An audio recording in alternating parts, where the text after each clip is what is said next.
When I first started flying in the 60s, it was very romantic. We wore suits and ties, and I flew on the Concorde from London to New York.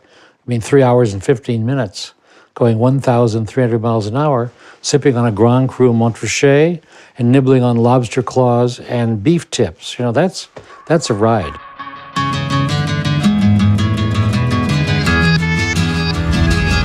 Well, we've probably been doing the future thing for as long as we've been around.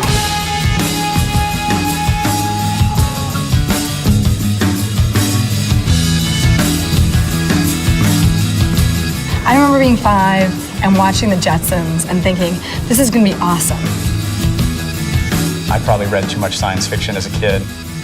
In the last century, science fiction promised us some pretty cool forms of mobility, and a brave group of innovators have tried to turn these visions of the future into reality, with varying results. If anything should go wrong, how'd you get down? Is there a parachute harness of any kind? No, we rely on gravity. But these same pioneers paved the way for radical changes in transportation, and making what we're actually going to get even better. But how will we be moving around in that future? Well, I'll tell you, I don't think we're going to be beaming people up and down, and I don't think we're going to travel at warp 7. But we have communicators now. I have a communicator. Oh, it's in my car. And we all have communicators now. The jetpack concept? I don't think that's ever happening. You don't see many of them, okay? Because it's somewhat not practical. Well, now this gets into flying cars. There's several models of experimental flying cars. They never have come to market. The wings came off and you stored them in your garage. Trust that to your local, guy down the street to put his wings on right. It's a nightmare. So as much as these guys want to go out and say, I'm going to build a flying car, it's like, it will never, ever, can you picture Manhattan? Manhattan's, you got 25,000 flying around. You simply can't do it.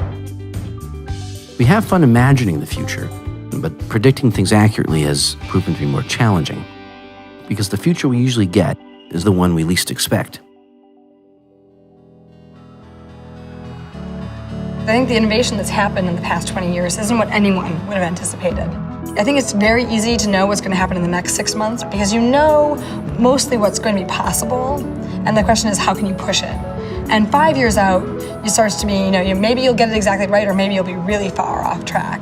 As designers, in our minds, it's not about prediction of future, but creation of future, right? So we're an active partner in that.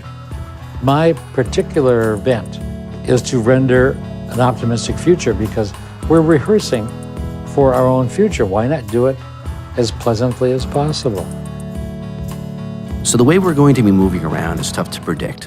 And while we made some mistakes in the past, there have been times when we've taken on the impossible and surprised even ourselves.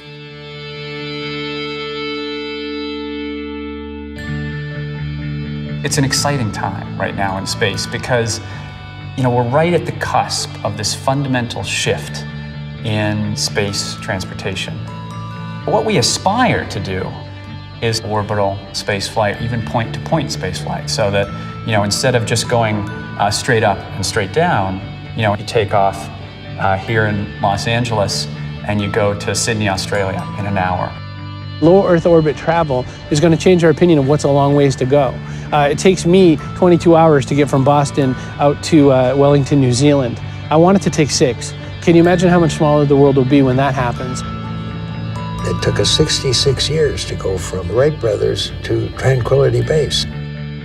Well, what happens in the next 66 years?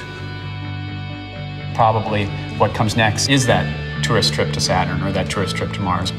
Go down to the surface, plant a flower, see if it grows. That's the kind of beautiful moment that I think the next 10 to 20 years will hold. The car and the airplane are roughly the same age, but while air travel has progressed from a 12-second flight over Kitty Hawk, North Carolina, to a 240,000-mile journey to the moon, our ground transportation is yet to make the same breakthroughs. Our vehicles are more comfortable and efficient than ever, but is that enough to meet the needs of our future?